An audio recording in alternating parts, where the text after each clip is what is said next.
Bien, sean bienvenidos a esta presentación por parte de la APG UCB Student Chapter. Queremos agradecerles por estar aquí. Mi nombre es Carlos Vélez, soy vicepresidente del capítulo de la UCB y miembro activo del mismo. El día de hoy contamos con el apoyo de Andrés Laverde. De lámina, por favor. Él es geocientífico de la Universidad de los Andes de Colombia. Él actualmente se encuentra estudiando la maestría en energía sostenible en la Escuela de Energía en Islandia, en la Universidad de Reykjavik. Y él actualmente se desempeña en MarsNet Convolutional Neural Networks. La ponencia del día de hoy es titulada La breve introducción a la vulcanología, principios y aplicaciones. Antes de comenzar, quisiera que desactiven cámaras y micrófonos para evitar interrupciones. Las preguntas serán respondidas al finalizar la ponencia. Como sugerencia, les pediré que las preguntas tenganlas anotadas mientras que el ponente habla, para que en el chat no se pierdan en el chat. Entonces ya cuando venga la sesión de preguntas, tenga todo un orden, ¿de acuerdo? Bien, sin más preámbulo, daremos inicio y le cedo la palabra a nuestro invitado. Gracias, Carlos. Voy a compartir mi pantalla.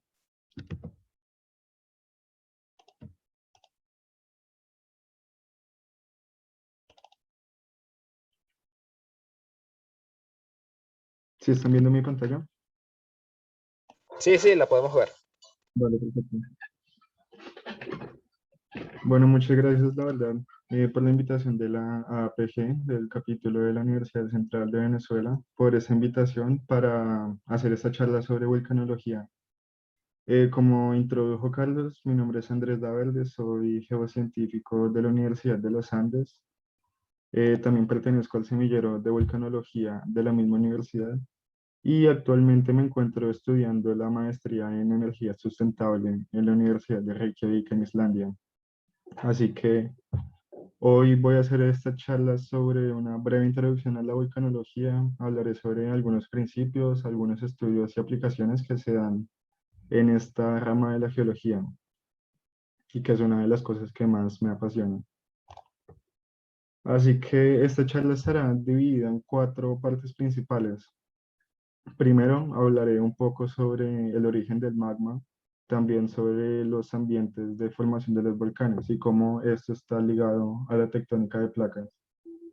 Ya después hablaré sobre las propiedades físico-químicas del magma y los mecanismos de fragmentación. Luego los tipos de volcanes, tipos de erupciones y fenómenos eruptivos que se dan en erupciones explosivas. Y finalmente daré como un overview de los estudios volcanológicos y las aplicaciones de la volcanología en la vida diaria. Así que para iniciar, quiero remontarme al inicio de literalmente todo, del origen del universo y del sistema solar. La Tierra se formó en un disco de acreción en el sistema solar y ese disco estaba compuesto de partículas y gases que estaban rotando alrededor de lo que fue la protoestrella que después se convirtió en el Sol. Y todas estas partículas y gases empezaron a colisionar por acción de la gravedad para formar lo que fueron los primeros cuerpos del sistema solar, que se llamaron planetesimales. Estos planetesimales fueron creciendo porque por acción de la gravedad fueron acumulando más partículas, más gases, y además estos choques de partículas en el espacio generó gran cantidad de energía. Y esta energía se tradujo en la fundición de la roca, es decir, se produjeron fundidos a partir de la roca. Y a medida que iba creciendo, los planetesimales se formaron protoplanetas y entre ellos se formaba la Tierra. Durante la formación de esos fundidos y de distintos sólidos hubo una segregación de estos materiales por diferencias de densidad. Es decir, los más densos o los más pesados se hundieron hacia el núcleo y los menos densos flotaron en la superficie. Y este proceso se llamó layering o que formaron las capas que forman actualmente la Tierra. Y allí se diferenció la corteza, el manto y el núcleo.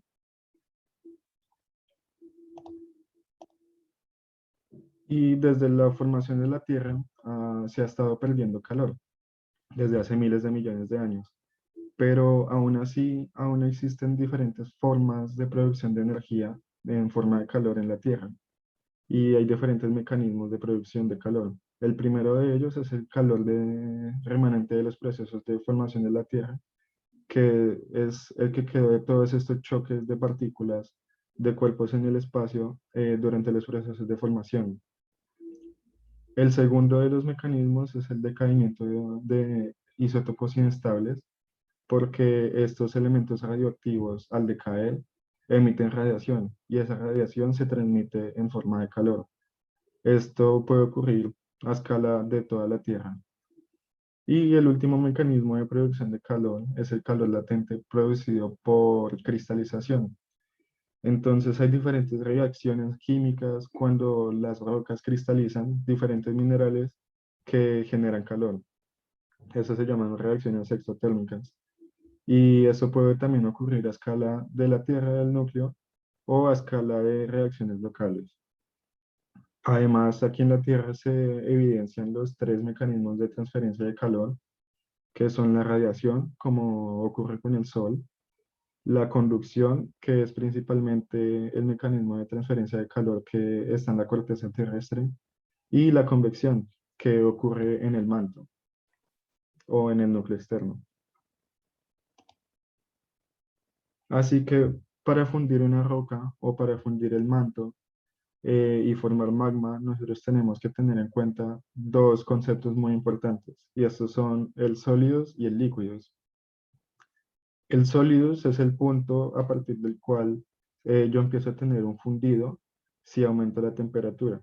Y el líquidos es el punto a partir del cual el material todo va a ser fundido si aumento la temperatura. Y esta zona rosada entre ambos es una mezcla entre fundido y sólido de la transición de fases. Así que hay tres distintos mecanismos por los cuales se puede fundir el manto, se puede fundir una roca. El primero de ellos es el más intuitivo de todos, que es aumentar la temperatura. Así que, por ejemplo, si seguimos el camino número uno aquí, se aumenta la temperatura y se cruza el sólido, es decir, puedo tener fundido. El segundo mecanismo es la descompresión, y eso ocurre cuando el magma está ascendiendo a la superficie y la presión disminuye. Así que tenemos el camino número 2 aquí. La presión disminuye a medida que subo hacia la superficie y al disminuir cruza el sólidos. Como cruza el sólido ya se tiene el líquido. Además está la adición de fluidos, que al añadir fluidos lo que hace es disminuir el punto de fusión de este material. Es decir, el sólido se corre hacia la izquierda del diagrama y se disminuye el punto de fusión. Es decir, puedo tener fundido a menor temperatura.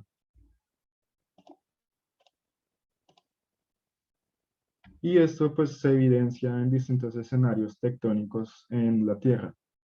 Inicialmente tenemos una situación normal donde no hay fundido, que es cuando la geoterma, es decir, el gradiente de temperatura normal de la Tierra, no cruza el sólido, es decir, no puedo tener fundido. El segundo escenario es en las zonas de divergencia, en las dorsales mesoceánicas. Aquí el material mantélico sube y eso que causa pues una descompresión. Al descomprimirse, la presión disminuye, lo que hace que pueda cruzar el sólidos y que haya fundido. El siguiente mecanismo ocurre en hotspots o puntos calientes, que es cuando hay inyección de material muy caliente que viene desde el núcleo externo.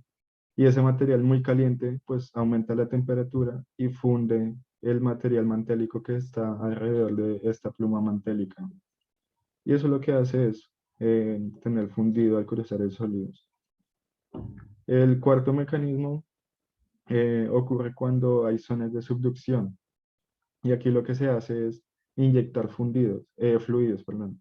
Estos fluidos vienen en la corteza oceánica que subduce, está rica en fluidos como agua, y sabemos que cuando una roca tiene fluidos, el punto de fusión es menor, así que se cruza el sólidos por disminuir el punto de fusión y se logra tener fundido. Así que en resumen tenemos tres distintos escenarios o ambientes tectónicos en los que puede haber volcanes. Vamos a tener volcanes en los márgenes divergentes, en las dorsales mesoceánicas o también en las divergencias continentales, en los puntos calientes intraplaca o en los márgenes convergentes en zonas de subducción. Se ha estimado que la tasa de generación de magma es de aproximadamente 30 kilómetros cúbicos por año y la mayoría de eso, o sea, el 75% ocurre en las dorsales mesoceánicas. Así que es muy importante tener en cuenta todo esto que vimos anteriormente sobre los ambientes de formación de magma, porque esto va a determinar las propiedades del magma y su composición especialmente. Pero primero que todo tenemos que entender qué es el magma. Pues este es un fundido silicatado heterogéneo con cristales en suspensión y gases disueltos. La composición del magma va a depender de diferentes factores. El primero, claramente, va a ser el material parental, es decir, la roca que se fundió para generar este magma, que van a ser de distintas composiciones. También el ambiente tectónico, porque esto va a determinar la profundidad y los mecanismos por los cuales se funde y se forma el fluido. Y el cuarto mecanismo que determina la composición del magma son los procesos que afectan el fundido mientras asciende hacia la superficie. Y esto es porque este fundido va a interactuar con la corteza mientras llega a la superficie y eso puede cambiar la composición. También hay interacciones entre distintos magmas de distintas composiciones. Bien, ahora el magma, como cualquier otro material, tiene propiedades y una de las más importantes es la densidad. La densidad va a depender de la composición, de la temperatura, de la presión y de la cantidad de fluidos que estén en la estructura. Por ejemplo, si vemos este gráfico de la mitad, vemos que los magmas más básicos, es decir, comatitas o basaltos, van a ser mucho más densos que los magmas mucho más diferenciados con más contenido de sílice, como la de riolito o la de acito. Esto mismo se evidencia en este diagrama de acá. Y además, a medida que se aumenta la temperatura, la densidad va a disminuir. Eso es para todos los materiales. También si yo aumento la cantidad de fluidos, de agua, por ejemplo, en un fundido magmático, la densidad también va a disminuir. Otra de las propiedades del magma es la viscosidad. Eh, Esta depende de variables como la presión, temperatura, los fluidos disueltos y sobre todo de la composición. Esto es muy importante porque aquí los magmas más diferenciados, los más ácidos, van a ser mucho más viscosos que los basálticos y los más básicos en general. Eso quiere decir que estos básicos van a fluir mucho más fácil, van a alcanzar distancias más largas. Además, si se aumenta la temperatura, este fundido va a ser de menor viscosidad. Y además, si aumento el contenido de fluidos disueltos en el magma, también va a disminuir ligeramente la viscosidad.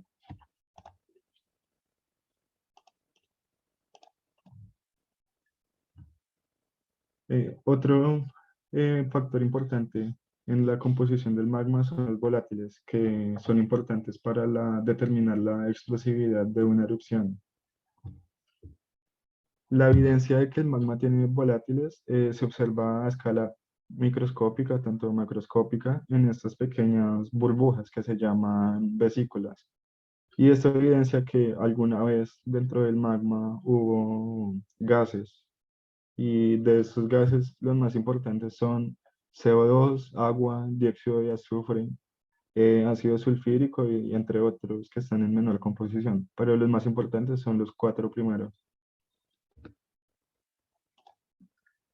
Así que estos gases también van a depender de las variables que ya mencioné antes, la presión, temperatura y composición, porque, por ejemplo, en este caso, a la misma presión, exactamente a la misma presión, un fundido más diferenciado como una riolita va a tener más agua, más fluidos disueltos en el fundido que un basalto. Y lo mismo se evidencia acá, que se necesita mucha más presión y más temperatura para un basalto tener la misma composición que un fundido más diferenciado. Lo que quiere decir que los fundidos más diferenciados son más ricos en sílice, tienen más fluidos disueltos.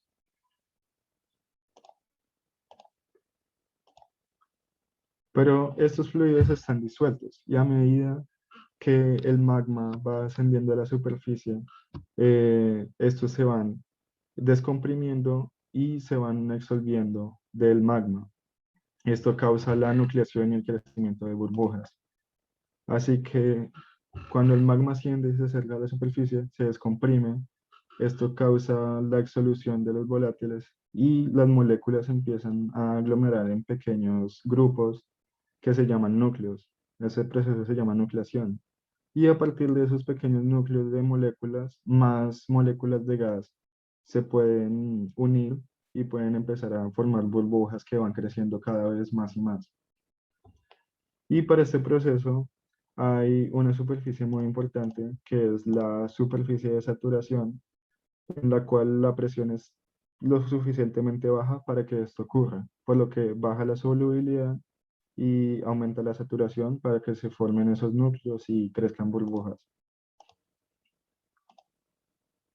Así que el magma sigue subiendo porque va a haber una erupción, sigue subiendo, se sigue descomprimiendo y las burbujas siguen creciendo. Así que se llega a la fragmentación.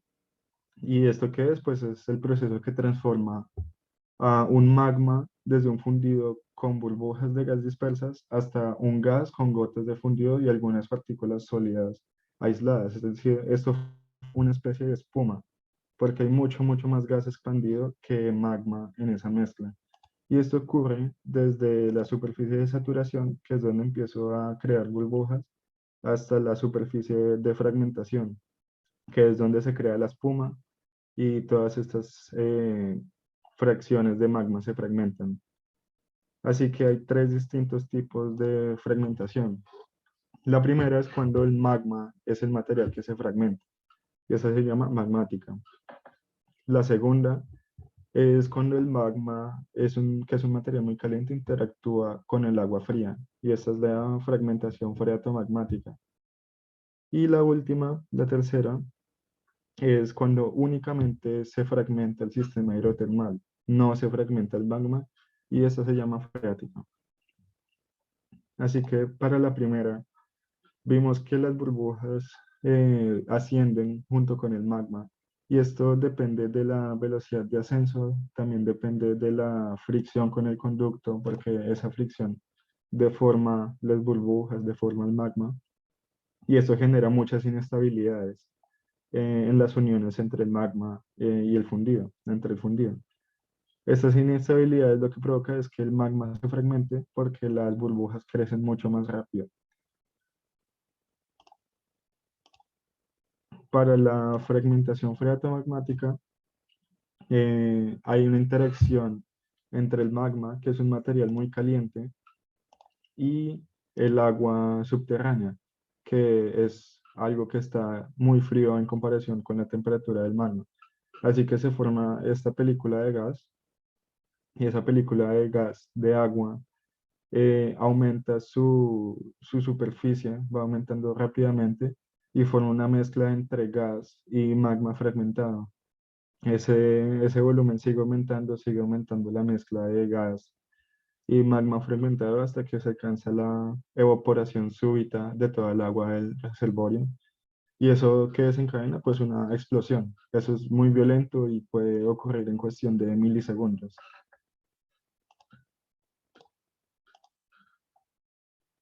Y ya por último está la fragmentación freática, que como dije no interactúa el magma, sino que únicamente hay un intercambio de energía entre el sistema magmático y el sistema hidrotermal, sin que se fragmente el magma, claro. Puede ocurrir tanto por ascenso de gases desde la cámara magmática como por circulación de fluidos fríos que bajan, se calientan y pueden evaporarse súbitamente para causar una erupción. Así que bueno, ya vimos todos estos conceptos de orígenes, de cómo se forma el magma, de las propiedades del magma, de su composición. Y todo esto, todas estas diferencias en las propiedades y en el comportamiento del magma va a determinar qué tipos de volcanes voy a tener, qué tipos de productos voy a tener. Así que, como todo en la naturaleza, es un espectro, pero nosotros hemos decidido clasificar dos tipos de volcanes en general. Los primeros son los volcanes poligenéticos. Estos tienen una larga historia geológica, es decir, tienen varios ciclos eruptivos, expulsan grandes volúmenes de magma y tienen sistemas de bombeo grandes con cámaras magmáticas. Y un ejemplo de estos es el Monte Santa Elena en Estados Unidos, que tiene ciclos de construcción del edificio volcánico y ciclos de destrucción. El otro tipo de volcanes son los volcanes monogenéticos. Estos son de corta historia geológica, es decir, tienen una única erupción que puede durar semanas hasta años y los volúmenes de magma expulsados son muy pequeños. También los sistemas de bombeo son pequeños y son aislados.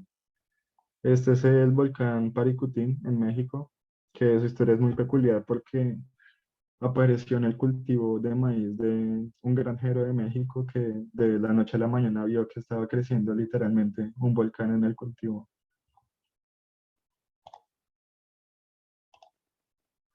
Bien, entonces voy a empezar a hablar sobre los volcanes monogenéticos y los tipos. Los primeros son los domos volcánicos, que son formas cónicas, generalmente pequeñas, y se forman por la emisión de lava muy viscosa, es decir, una erupción efusiva, y forman estas formaciones cónicas en el tope de las fuentes. Los otros son los conos de salpicadura, que son pequeños conos de menos de 10 metros de altura y se construyen por el amalgamiento o soldamiento de la lava cuando es expulsada por la fuente y se aglutina formando estos pequeños conos que son muy inestables. Los conos de escoria, que un ejemplo de estos es el volcán actual que hay aquí en Islandia, se forman por la acumulación de ceniza y en general material piroclástico alrededor de la fuente. Y esos son edificios volcánicos cónicos con pendientes pronunciadas. Los materiales piroclásticos son eyectados con trayectorias balísticas. Otro tipo de volcanes monogenéticos son los anillos y conos de toba, y estos son formados a partir de la acumulación de ceniza, es decir, de fragmentos mucho más finos alrededor de las fuentes. Y estos tienen unas pendientes un poco pronunciadas y también son formados por erupciones explosivas, generalmente cuando hay interacción del magma con agua, es decir, durante erupciones freáticas o freatomagmáticas.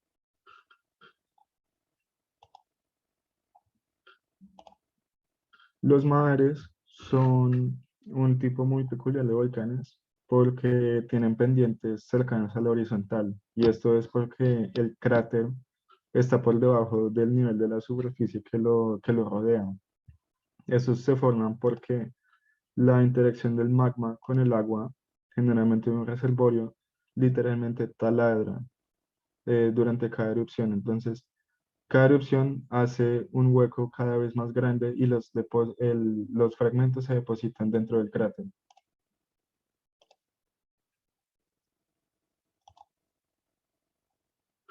Bien, ahora cambiando hacia los volcanes poligenéticos, tenemos un tipo que son las fuentes fisurales. Estos se producen donde hay fracturas o debilidades en la corteza terrestre y esto permite el fácil ascenso del magma hacia la superficie. Y generalmente estas expulsan lava en forma de cortinas de lava, como se ve en la derecha. Y claramente estos aparecen en zonas de extensión tectónica. Un ejemplo es el volcán actual de Islandia, que tuvo una fase que fue una fisura. Los volcanes de escudo son volcanes bastante grandes, de pendiente baja, pero de grandes dimensiones, y son formados por erupciones efusivas, es decir, emiten flujos de lava que logran alcanzar bastantes distancias porque esta lava es muy básica, es muy poco viscosa y puede viajar fácilmente. Y se llaman así escudo porque se parecen a los escudos vikingos. Son redondos, vistos en planta, y tienen un cráter en el centro. Los volcanes compuestos son, yo creo que el tipo de volcanes más conocidos que son estos típicos volcanes cónicos con un cráter por el que emite la erupción. Y estos son bastante complejos porque tienen distintas etapas de actividad donde se observan ciclos eruptivos efusivos, explosivos, y esos están relacionados también con procesos de construcción y destrucción del edificio volcánico. Y estos forman estos estratos en diferentes ciclos eruptivos, ya sea flujos de lava efusivos o depósitos de erupciones explosivas, y por eso es que también se llaman estratovolcanes.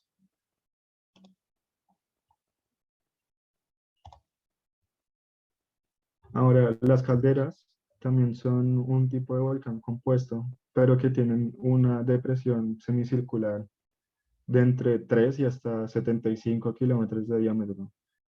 Las calderas pueden aparecer en volcanes de cualquier composición y estas se producen porque después de una gran erupción se eyecta una gran cantidad de magma. Eso deja un vacío debajo del edificio volcánico y ese vacío provoca el colapso del edificio dentro de sí. Así que, por ejemplo, Crater Lake, la figura a la izquierda, es una caldera producida por una erupción bastante grande, explosiva, que vació la cámara magmática y hizo que el edificio colapsara. Y otro ejemplo es el volcán Kilauea en Hawái, que tiene una caldera bastante grande, pero fue producida por grandes flujos de lava. Bien, ahora que vimos los tipos de volcanes, también hay una clasificación para los tipos de erupciones. Esta clasificación se basa en distintos parámetros, pero las más comunes son el índice de dispersión, es decir, qué tanto se distribuyen los productos de una erupción en la topografía, digamos, cuál es el área de un depósito de una erupción, o también la altura de la columna, qué tan alto llega una columna después de una erupción. Y las más reconocidas son las hawaianas, estrombolianas, vulcanianas y plinianas. Hawaianas son las más tranquilas, por decirlo así. Ocurren en volcanes de composición básica, es decir, con magmas de baja viscosidad y bajo contenido de volátiles. Y como tiene bajo contenido de volátiles y es de baja viscosidad, se producen flujos de lava que son bastante tranquilos. Incluso se puede ver gente como acá que, que están cerca de una erupción de lava efusiva. El contenido de volátiles es suficiente para hacer fuentes de lava de hasta 400 metros de altura cerca al cráter.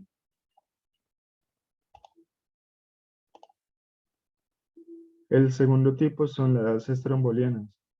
Estas también ocurren en volcanes de composición básica, de también baja viscosidad, pero el contenido de volátiles es un poco mayor, por lo que este contenido de volátiles hace que el magma se fragmente un poco más y esos fragmentos de lava son eyectados con trayectorias balísticas, como se ve en esta imagen. Estos fueron nombrados por el volcán Stromboli, que hace erupciones típicas de este estilo. Las erupciones volcanianas ocurren en volcanes de composición ya intermedia, es decir, con viscosidad más alta, una viscosidad intermedia, con mayor contenido de volátiles que las anteriores. Y aquí la fragmentación del magma, lo que desencadena la erupción, generalmente es por la descompresión del conducto. Y esto puede ocurrir ya sea por el colapso del edificio, es decir, que se cae literalmente algún flanco del edificio, ya sea por una inestabilidad, o que se colapsa un domo o un tapón que haya en el conducto.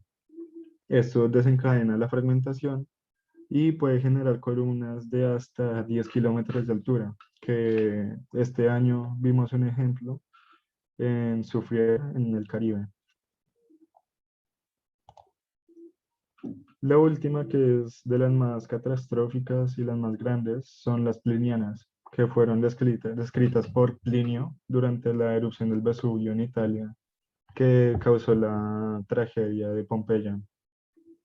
Estas ocurren en volcanes de composición ácida, de alta viscosidad y altísimo contenido de volátiles, y eso genera que el magma se fragmente mucho y que haya emisión de grandes cantidades de magma y gases. Y todo esto es eyectado hacia la atmósfera y llegan a tener columnas de hasta 50 kilómetros de altura. Bien, entonces, algunas de los anteriores tipos de erupciones, como digamos las vulcanianas o las plinianas, vimos que estaba esta nube de gas y de partículas. Y eso es uno de los fenómenos eruptivos de las erupciones explosivas, es la columna eruptiva. Y se ha dividido en tres partes diferentes, que son la zona de jet o zona de propulsión, que es lo más cercano a la fuente, porque los gases son eyectados a alta velocidad por sobrepresión que hay en el conducto durante la erupción. Ya después tenemos la zona de convección, que es donde los gases y partículas calientes y poco densas ascienden hacia la atmósfera. Esto ocurre porque la energía térmica de todo el calor que es generado durante la erupción se convierte en energía cinética y eso hace que las partículas y los gases puedan subir hacia la atmósfera. Y por último está la zona de sombrilla, que tiene ese nombre porque se parece mucho a una sombrilla, que es donde la densidad del material que subió a la atmósfera iguala a la de la atmósfera y por eso es que se explaya de esta forma. Y después eventualmente todo ese material cae. Así que tenemos otros fenómenos durante una erupción explosiva, que son las caídas piroclásticas. Estas ocurren por el transporte de fragmentos en la atmósfera y esto es dominado por las corrientes de viento. Ya después esos fragmentos caen sobre la topografía y se acumulan en lo que se conoce como depósitos de caída piroclástica. Así que, por ejemplo, esta imagen se ve muy bien la columna eruptiva con la zona de convección y la formación de la zona de sombrilla. Y a partir de esa zona de sombrilla es donde se ve la dirección del viento que va, digamos así, en diagonal. Y eso va a determinar la caída de los fragmentos piroclásticos que llegaron hasta allá.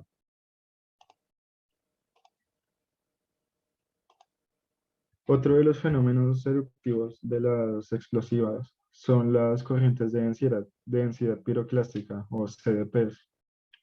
Estas son una mezcla heterogénea de gas y partículas que se transportan a ras del terreno. Y ese transporte está dominado por la gravedad y también por las diferencias de densidad que existen entre las partículas y los gases.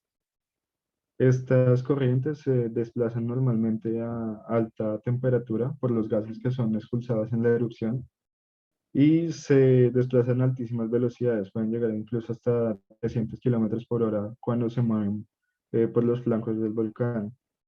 Y puede haber distintos distintas clasificaciones de las CDPs dependiendo de su génesis. Así que, por ejemplo, habrá CDPs por colapso gravitacional de domos o colapso de domos en general, eh, por colapso parcial de las columnas eruptivas, que fue lo que vimos antes. Toda esta zona de jet y de convección colapsa y ese material, tanto gases como partículas, caen por gravedad y se desplazan por el terreno. O también podemos tener los casos en que hay un blast lateral que es por el colapso del edificio volcánico, que fue como lo que ocurrió con el Monte Santa Elena en 1980.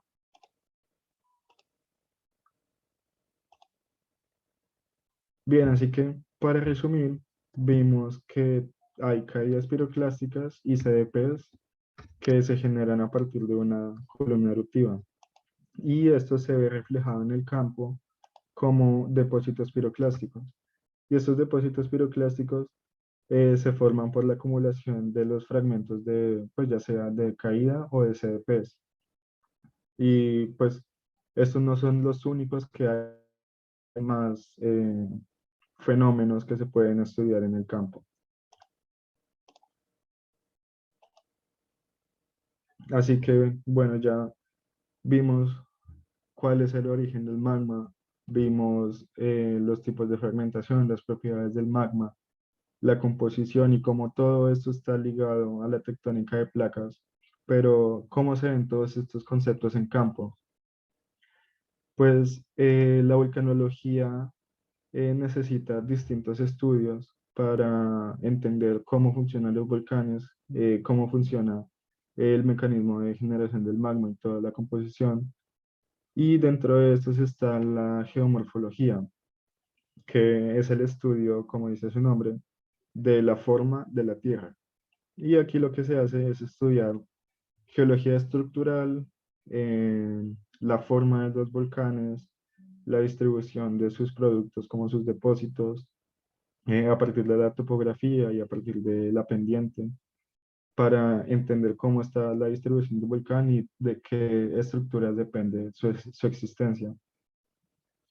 Ya por otro lado está la vulcanoestratigrafía, que pues ya cuando uno va a campo, uno ve estos depósitos y los tiene que describir para poder entender qué está pasando allí. Y eso tiene que ser a escala de afloramiento, a escala de metros o también a escala milimétrica. Y ya aquí uno puede llegar a entender incluso tipos de erupciones, puede empezar a descartar algunos tipos de erupciones. Ya después de que uno fue a campo y tomó muestras, ya uno vuelve al laboratorio con estas muestras y empieza a analizarlas. Hay distintos análisis que nos van a ayudar a entender qué fue lo que pasó en determinada erupción, qué variables estaban afectando el magma, eh, qué causó la fragmentación de este magma. Y esto se podrá hacer con un análisis de componentes, mirando en el microscopio. Incluso se pueden hacer análisis de microscopio de bajeo electrónico y allí ya se podrá determinar los mecanismos de fragmentación, porque se pueden ver las burbujas, es decir, las vesículas, y se pueden descartar diferentes tipos de erupciones.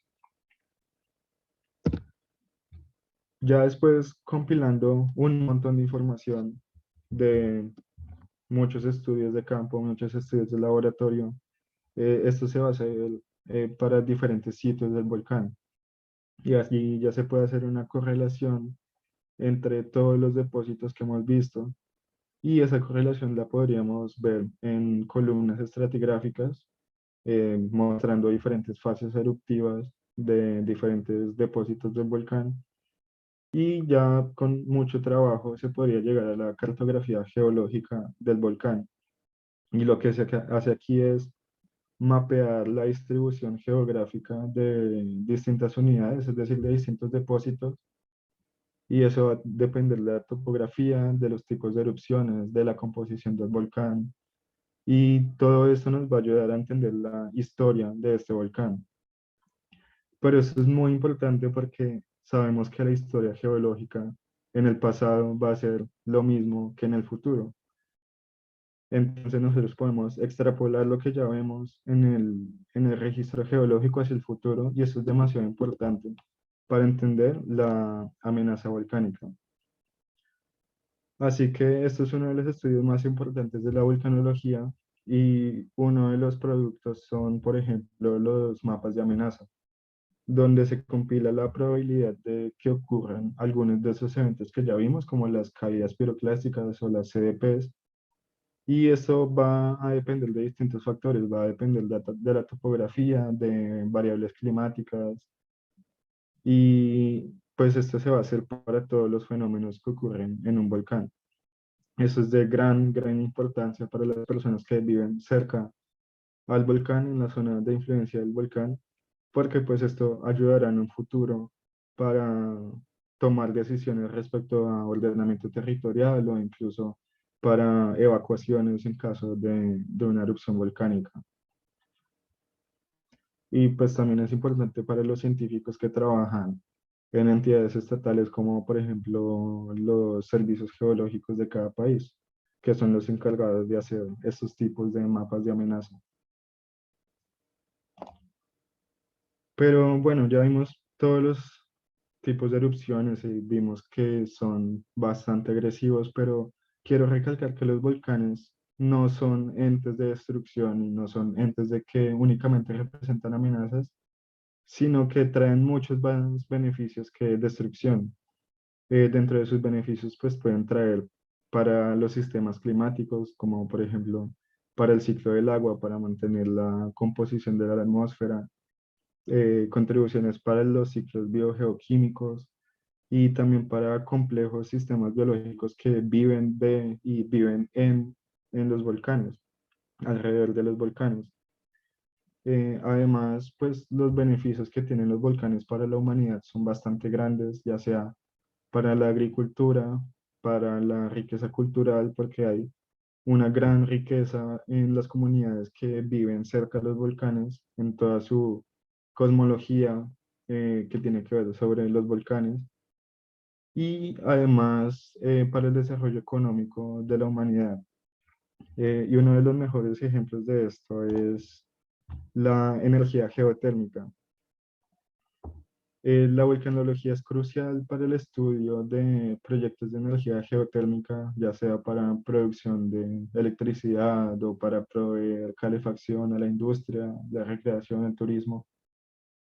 Y aquí el rol de la volcanología es bastante crucial porque estos fenómenos ocurren cerca de los volcanes, es decir, toda la energía que produce un volcán puede ser aprovechada y esto será aprovechado por la sociedad para una transición hacia energías limpias, para desarrollo sostenible. Así que eso es bastante importante. Y esto ya se está haciendo claro en distintos países: Islandia, Nueva Zelanda, Indonesia, Estados Unidos. Ya son potencias en energía geotérmica, pero aún así hay mucho más que hacer, hay mucho más que estudiar, hay mucho más que entender sobre estos sistemas. Y para esto es bastante importante la volcanología. Ya por último, para cerrar, quiero recalcar la importancia de la divulgación científica, porque nosotros como científicos tenemos el deber de transmitir el conocimiento a las personas y a las comunidades en general. El fin de la divulgación científica es hacer de la ciencia y hacer del conocimiento accesibles para toda la comunidad no científica. Así que nosotros tenemos la responsabilidad de traer todo este conocimiento con un lenguaje más cercano a las personas. Y nosotros hemos estado haciendo eso desde el semillero de volcanología de la Universidad de los Andes, donde hemos hecho algunos talleres de divulgación científica sobre volcanología con presentaciones muy similares a las que acabo de hacer, pero con un lenguaje claramente menos técnico, con un lenguaje que sea mucho más acercado a las personas. Y aquí les hemos llevado muestras de mano para que vean los productos de los volcanes. Tenemos también un modelo de erupciones explosivas donde se puede ver la columna eruptiva, se pueden ver cómo se forman la zona de sombrilla, las caídas, las CDPs. Y pues esto es bastante importante, pues dar a conocer todo lo que sabemos. Y esto también es importante para la gente que vive cerca de los volcanes, para nosotros entender cómo ellos ven los volcanes y también compartir nuestro conocimiento científico sobre estos sistemas. Así que de nuevo quiero agradecer mucho a APG, el capítulo de la UCB, por invitarme a esta charla. Y si tienen preguntas, no duden en escribir o en hablar si quieren. Muchísimas gracias ahora por su presentación. Estamos muy agradecidos. Ahora vamos a entrar a la ronda de preguntas. Recuerden que pueden participar escribiendo en el chat o levantar la mano para encender su micrófono.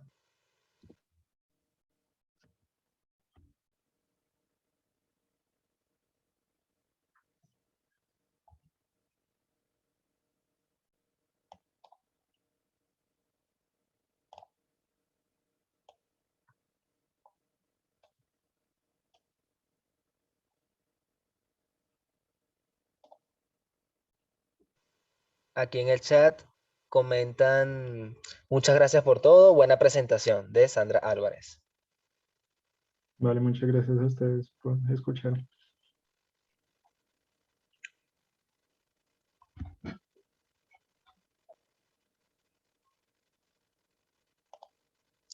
Andrés, yo tengo ¿Sí?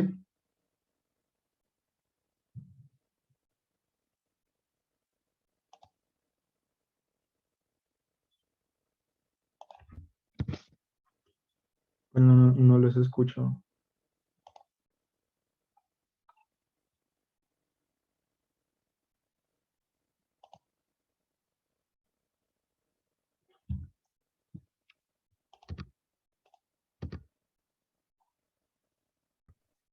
Sí, creo que tiene tu audio. Sin embargo, bueno, tenemos una primera pregunta que dice de parte de Carlady Salcedo. Saludos desde Venezuela. Muchas felicitaciones. Gracias por compartirnos esta información. ¿Cuál es la diferencia entre las coladas piroclásticas y las nubes ardientes? Sí, pues inicialmente los vulcanólogos creo que pues nubes ardientes vienen de un término en francés y las coladas piroclásticas, las nubes ardientes y las corrientes de densidad piroclástica son exactamente lo mismo. Claramente pues hay distintas clasificaciones dentro de todos esos términos, pero todas ellas son lo mismo. Solo que el término más técnico son las corrientes de densidad piroclástica.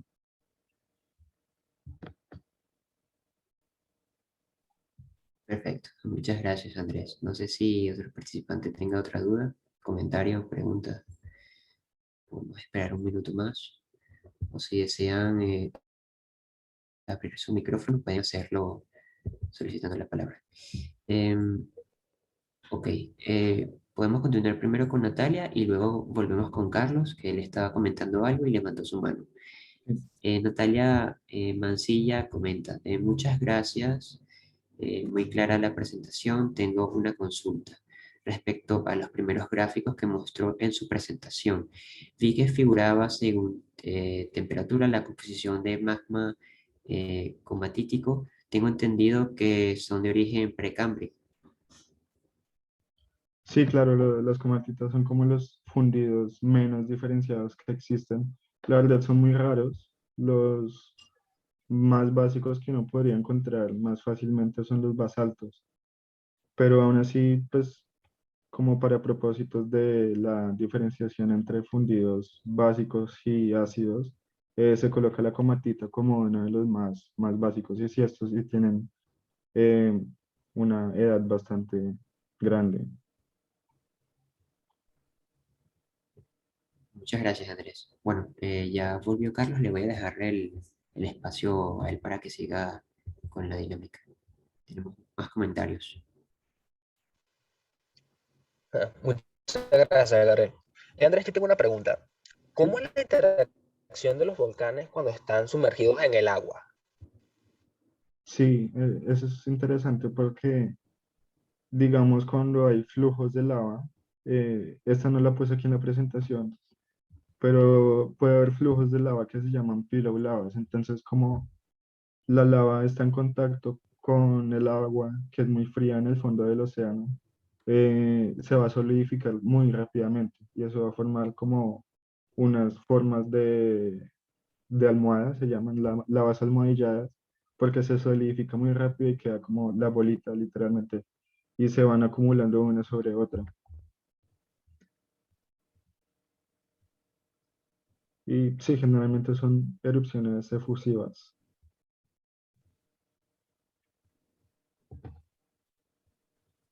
Ok, muchas gracias. Vale.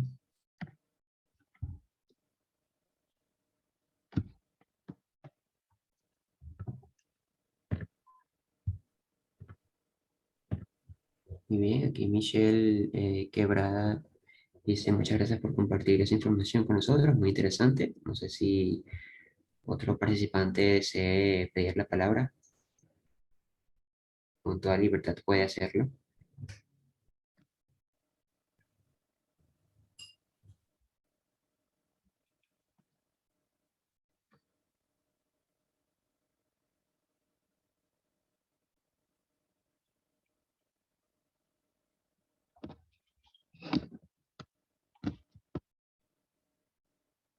Porque la destrucción de San Ten- Pedro fue más catastrófica que la de Pompeya. La verdad no conozco muy bien la de San Pedro. ¿Esa dónde queda? Si me podrían aclarar ahí.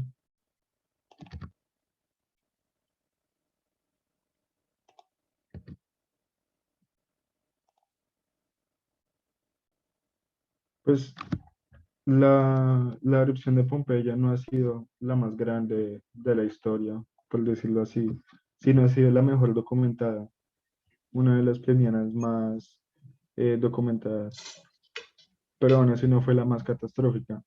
Ha habido erupciones que han tenido volúmenes gigantes de magma emitido y, Martinica, sí. Sí, esas islas en el Caribe sí producen erupciones bastante grandes de estilo pliniano.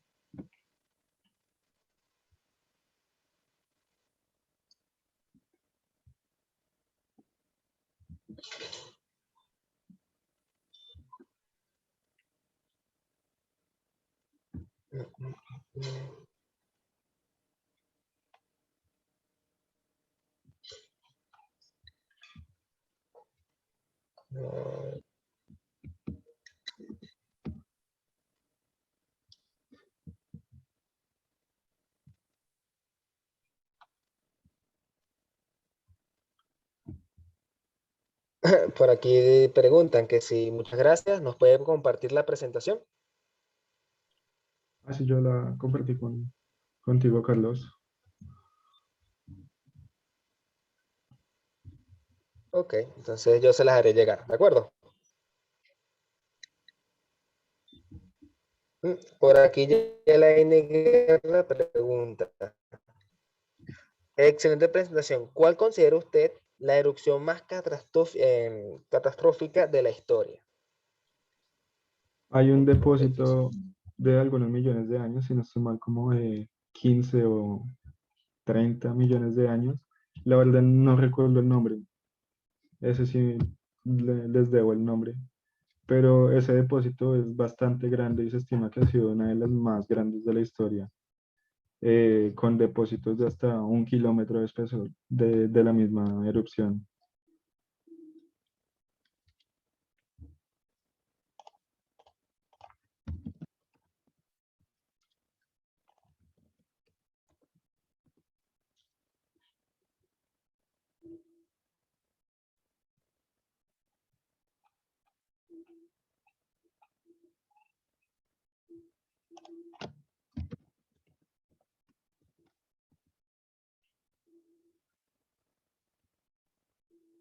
Bien, si no hay más preguntas, vamos a continuar con algo especial para ti, Andrés, por favor.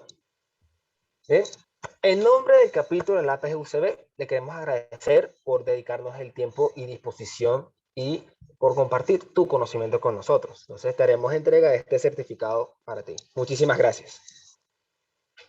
Muchísimas gracias a ustedes. La verdad que un honor presentar acá. Bien, Gabriel, si pasa la otra la lámina.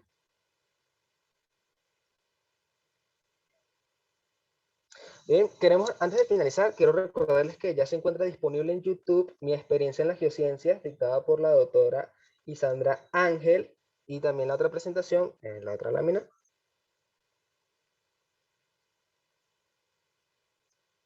de Supervised Machine Learning, dictada por el ingeniero Alejandro Peñón. También se encuentra disponible en las cuentas de John Professional, Venezuela. A otra, Gabriel.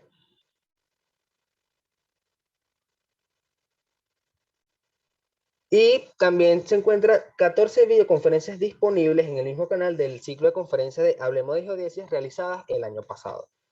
Bien, por aquí hay unos comentarios finales que, Andrés, muchas gracias, qué tema tan interesante, no me imaginaba que los volcanes implicaban tantas cosas, que estés muy bien, felicidades, ¿habrá certificado para nosotros? No, no habrá, lo siento. Antes de finalizar, queremos agradecerles nuevamente por estar aquí. Síganos en nuestras redes, están en la parte inferior de la presentación.